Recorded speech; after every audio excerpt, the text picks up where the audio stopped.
उनको सिर्फ वोट का लालची कहूँगा। उनको लग रहा है कि 3-4% ब्राह्मण जो है, वो इनको वोट कर देगा। उसकी पार्टी केंद्र से लेके स्टेट तक सत्ता में है, वो तुमको एक वोट नहीं देने वाला है। बिला वजह अपनी ऊर्जा ये लोग नष्ट कर रहे हैं, ये सब बनाते हैं।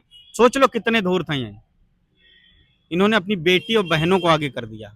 इन्होंने कहा ना कि एक दलित लड़का था, एक लड़की सवर्ण थी। यही चलाया ना लोगों ने। जी जी। सोचो कितने धूर्त हैं। ये तुम्हारे हमारे होंगे। साथियों नमस्कार। आज हम हैं लखनऊ में। लखनऊ में यादव सेना के प्रमुख शिव कुमार यादव जी हमारे साथ खास बातचीत करने के लिए जुड़ चुके हैं। यूजीसी विषय पर हम इनसे चर्चा करेंगे। सर, यूजीसी को लेकर बहुत घमासान मचा हुआ है, इस पर क्या कहेंगे आप?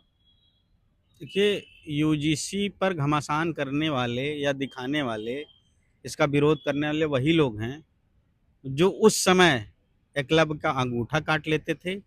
आज विश्वविद्यालयों में इंटरव्यू में नंबर काट ले रहे हैं, एनएफएस कर दे रहे हैं या उनको फेल कर दे रहे हैं। तो ये लड़ाई बराबरी बनाम गैर बराबरी की है। ये लड़ाई सामंतवाद बनाम समाजवाद की है। ये लड़ाई मनुवाद बनाम अम्बेडकरवाद की है। ये लड़ाई कमंडल बनाम मंडल की है। तो इसमें जो लोग शोषण करते आए हैं, वो लोग इसका विरोध कर रहे हैं। भाई, अगर किसको दिक्कत है कि समानता हो जाए, सब लोग बराबर रहें, सबको बराबर का सम्मान मिले, सबको बराबर का अधिकार मिले, सबको बराबर के मौके मिले, किसको दिक्कत है? आखिर वो लोग यही कहते हैं कि हम लोग शोषण तो नहीं करते हैं, और वो लोग कानून में कुछ सुधार मांग रहे हैं, जैसे कि उसमें जनरल वर्ग को भी, जैसे कोई आरोप लगाता है तो आरोप लगाने वाला व्यक्ति अगर वो मतलब गलत साबित होता है, उसके लिए भी एक कानून का प्रावधान हो, ऐसा मांग कर रहे हैं। देखिए, सुप्रीम कोर्ट की देखरेख में ये मामला आया। सुप्रीम कोर्ट ने ही आदेश दिया था सरकार को कि एक रोहित वेमुल्ला वाले कांड को लेकर उनकी मदर जब गई थी सुप्रीम कोर्ट, उसके बाद सरकार ने सुप्रीम कोर्ट ने सरकार से कहा कि आप ऐसा एक्ट बनाइए, ऐसा कानून बनाइए कि लोगों के साथ संस्थानिक हत्याएं बंद हो, उनका अधिकार छीनना बंद हो। तो उसके बाद ये चीज़ें बनाई गई। उस कमेटी को बनाया गया। कमेटी के चीफ दिग्विजय सिंह थे, कांग्रेसी नेता, जाति से ठाकुर, राजा परिवार से। लेकिन विरोध भी तो स्वर्ण खुद समाज राजा कर रहा कहे है। खुद राजा कहे जाते हैं। उसके बाद भी जितने लोग थे, सब पार्टियों के थे, सभी दलों के थे और सभी समाज के थे। उसके बाद भी ये लोग कह रहे हैं कि जनरल के लिए भी व्यवस्था होनी चाहिए। बताओ, दिव्यांग जनरल नहीं होता? ईडब्ल्यूएस जनरल नहीं होता? महिलाएं जनरल नहीं होती? किसको मूर्ख बना रहे हो? तुम सिर्फ इस बात से डरे हुए हो, तुम इस बात से आशंकित हो कि एससी एसटी के लिए पहले से प्राविधान था, अब ओबीसी भी जुड़ गया है, तो वो संख्या जो 23-24% थी, वो बढ़ के सीधे 70-80% पहुंच जाएगी, 85% मूल पहुंच जाएगी। लेकिन अगर हम इसमें सबको जोड़ दें तो सब 85% है। ये संख्या बड़ी हो जाएगी तो हमारे खिलाफ बड़ा मूवमेंट हो जाएगा। हम किसी के खिलाफ अगर एनएफएस करेंगे, हम उसका हक अधिकार काटेंगे तो लोग खड़े हो जाएंगे। इनको इस बात का डर है, और सिर्फ उन्हीं को डर है जिन्होंने हक अधिकार खाए हैं, जो द्रोणाचार्य का समर्थक है, उसी को दिक्कत है। मुझे तो नहीं लगता बाकी किसी को दिक्कत है। कोई बता दे कि ईडब्ल्यूएस वाला सवर्ण नहीं है, दलित है। कोई बता दे कि महिलाएं सिर्फ ओबीसी एससी एसटी की होती हैं, सवर्णों की नहीं होती। कोई बता दे दिव्यांग जो है सिर्फ ओबीसी एससी एसटी और अल्पसंख्यक में होता है, सवर्णों में नहीं होता। स्वर्ण समाज ये भी कहता है कि अगर यह बिल लागू होता है तो इससे भेदभाव उत्पन्न होगा और बंटने के भेदभाव चांस। नहीं उत्पन्न होगा, बंटने के चांस अगर अगर बात है तो सबकी, जिसकी जितनी संख्या भारी, उसकी उतनी हिस्सेदारी की बात कहती उठती चली आ रही है, तो उस पर काहे नहीं लोग राजी हो जाते हैं? बांट दो। जिसकी जितनी संख्या है, ओबीसी की संख्या है तकरीबन 60%, 60% ओबीसी को दे दो आप। दलितों की संख्या है लगभग 26-27%, उनको दे दो। आदिवासियों, वनवासियों, मुस्लिमों, जिनकी जितनी संख्या हो, मुस्लिम मैंने गलत कहा, अल्पसंख्यक, जिसमें सिंध पंजाबी भी आता है, जिसमें ईसाई भी आता है, जिसमें जैनी भी आता है, जिसमें पारसी भी आता है, सिर्फ मुस्लिम नहीं आता। उनको उनकी संख्या के अनुसार हिस्सेदारी पूरे देश में दे दो, व्यवस्था में दे दो, चाहे सरकारी व्यवस्था हो, चाहे गैर सरकारी व्यवस्था हो, चाहे जो भी संस्थान हो, दे दो, सारी लड़ाई खत्म हो जाएगी। लेकिन नहीं, अगर ढंग से जातिवार जनगणना हो जाए और उसमें आर्थिक कॉलम बढ़ा के और जात के कॉलम बढ़ा के जनगणना हो जाए ना, तो दूध का दूध पानी का पानी हो जाएगा। किसने मलाई खा रखी है, किसने 90% संसाधनों पे कब्जा कर रखा है, मेन लड़ाई यही है। और लोग जो है इनके बहकावे में आ जाना। कुछ बैकवर्ड भी कह रहे हैं नहीं नहीं यूजीसी ठीक नहीं है। ये वही बैकवर्ड हैं या उन्हीं टाइप के बैकवर्ड हैं जब मंडल कमीशन की लड़ाई चल रही थी, तो कुछ बैकवर्ड जाके कहते थे नहीं नहीं ये गलत है, इससे समाज बढ़ जाएगा। आज उसी मंडल कमीशन की वजह से लोग नौकरियों में हैं, उच्च शिक्षण संस्थानों में हैं। एक सवाल और था कि इस पर जितनी भी राजनीतिक पार्टियां थी अपनी दलीलें दी, यहाँ तक समाजवादी पार्टी के राष्ट्रीय अध्यक्ष अखिलेश यादव जी और बहुजन समाज पार्टी की राष्ट्रीय अध्यक्ष मायावती जी ने भी, इस पर क्या कहेंगे आप? इनका वोट वोट तो चाहिए, पीडीए बनाकर वोट तो चाहिए। मैं उनको सिर्फ वोट का लालची कहूंगा। उनको लग रहा है कि 3-4% ब्राह्मण जो है वो इनको वोट कर देगा। उसकी पार्टी केंद्र से लेके स्टेट तक सत्ता में है, वो तुमको एक वोट नहीं देने वाला है। बिला वजह अपनी ऊर्जा ये लोग नष्ट कर रहे हैं। इनको अपने वोटर्स के साथ खड़े होना चाहिए। तुम्हारा वोटर्स कौन है? जो पीडीए का नारा देते हैं, बिल आया पीडीए के समर्थन में, तो ये लोग विरोध में क्यों आए? विरोध में ये देखो बड़ा नपा तुला लोग बोल रहे हैं, और नपा तुला बोलने से राजनीति नहीं होती। इनको खुल के अपने वोटर्स के आप डिसाइड करो ना कि आप पीड़ित के साथ हो कि नहीं हो, आप शोषित के साथ हो कि नहीं हो। आप ये निर्धारित करो ना कि बैकवर्ड, दलित, माइनॉरिटी और ईडब्ल्यूएस, महिला, दिव्यांग के साथ हो कि नहीं हो, जिनके साथ जाति होती है। तो आप खुद ही तय हो जाएगा आप किसके साथ हो। और इस सवाल का बेहतर जवाब इनसे लो जाके।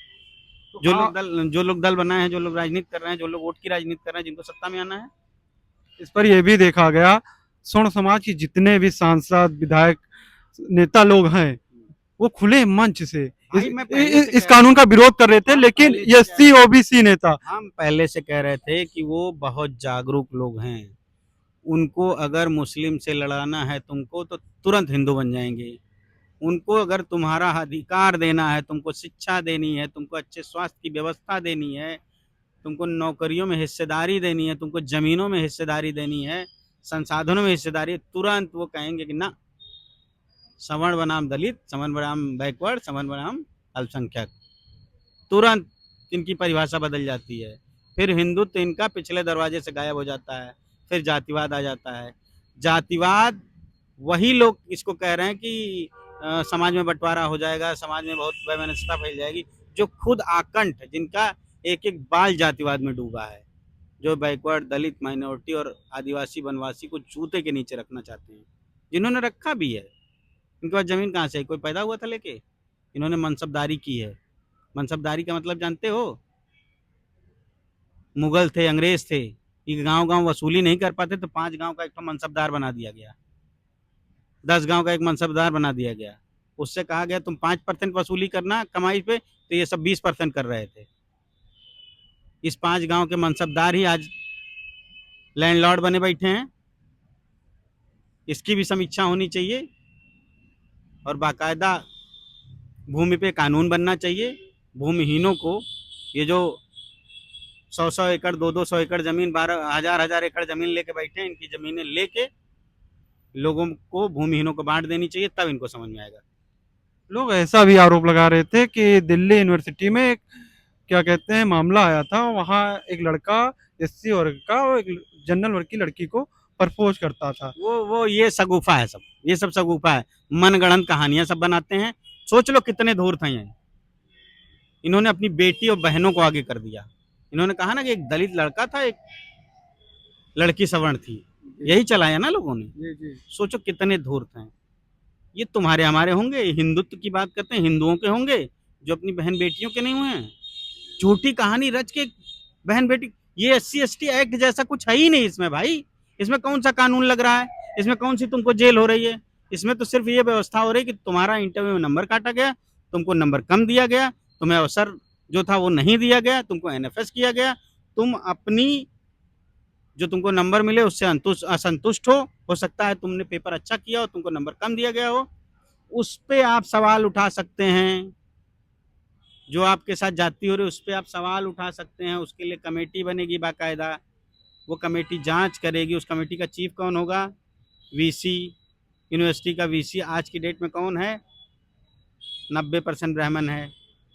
तो उसमें भी आरक्षण चाहिए, वीसी 98%, 90% एक बिरादरी का नहीं चाहिए। यही तो लड़ाई है, यही तो यूजीसी है। इसीलिए दिक्कत है लोगों को कि आगे चल के ये मांग भी बढ़ेगी। लोग कहेंगे कि हमको समानता का, समता का अधिकार चाहिए, हमें हमारी हिस्सेदारी चाहिए। अभी तो ये शुरुआत है। मंडल कमीशन के बाद एक छोटा सा एक और कदम है और उतना ही से लोग तिलमिला गए, हिंदुत्व इनका गायब हो गया, जातिवाद आ गया खुल के। तो आपका स्टैंड क्या रहेगा मैं यूजीसी यूजीसी पर? के साथ हूँ, मैं बैकवर्ड दलित माइनॉरिटी के साथ हूँ, मैं जिस समाज के साथ हूँ उस समाज के साथ ईमानदारी से खड़ा हूँ, मैं बेईमान नहीं हूँ। मैं फर्जी का हिंदू नहीं बनता हूँ, मैं जो हूँ वो हूँ। अगर हिंदुत्व की बात है तो हिंदुत्व किसी गर्दन काटने की इजाजत नहीं देता। बाकी ये सब धूर्त हैं, झूठे हैं, मक्कार हैं सब। ये सिर्फ हिंदुत्व तब घुसोड़ते हैं जब इनको आपको लड़वाना होता है। जैसे आपको अधिकार देना होगा ये तुरंत जातिवादी हो जाते हैं। और इसलिए मैं तो 85% समाज से कहूंगा कि तुम अपना हक अधिकार बचाओ। तुम एकलव्य की तरह अंगूठा मत काटो, काट के मत दो किसी धूर्त द्रोणाचार्य के कहने पे, क्योंकि उसने आपका अंगूठा दक्षिणा में नहीं मांगा था, उसने आपका गुरु दक्षिणा में अंगूठा मांगा था। उस समय तीर चलाई जाती थी, इसी दाहिने अंगूठे से तीर को रोका जाता था। आज कलम रोकी जा रही है, आज आपकी शिक्षा रोकी जा रही है, आज आपका इंटरव्यू में आपका नंबर रोके जा रहे हैं, आज आपको एनएफएस कर दिया जा रहा है, आज कॉलेजियम से वो जज बने बैठे हैं। अगर जज वहां ओबीसी का होता तो ये डिसीजन ऐसा आता, पक्ष में आता। सबको जागरूक होना चाहिए और अपने अधिकार के लिए लड़ना चाहिए, यूजीसी के साथ पूरे बहुजन समाज को खड़े होना चाहिए। नहीं तो धीरे धीरे सारे अधिकार छीन लिए जाएंगे, फिर गुलाम हो जाएंगे आप। फिर वही दशा होगी कि रास्ते में पीछे झाड़ू बांध लेंगे, आगे हंडिया बांध लेंगे और चलेंगे कि आपके निशान मिट जाएं। खटिया से बैठने का अधिकार छीन लिया जाएगा, कुर्सी छोड़ के खड़ा होना पड़ेगा किसी के लिए। जी बहुत बहुत धन्यवाद। अभी आपने देखा कि हम यूजीसी गाइडलाइंस को लेकर राष्ट्रीय यादव सेना के राष्ट्रीय प्रमुख शिव कुमार यादव जी से चर्चा कर रहे थे।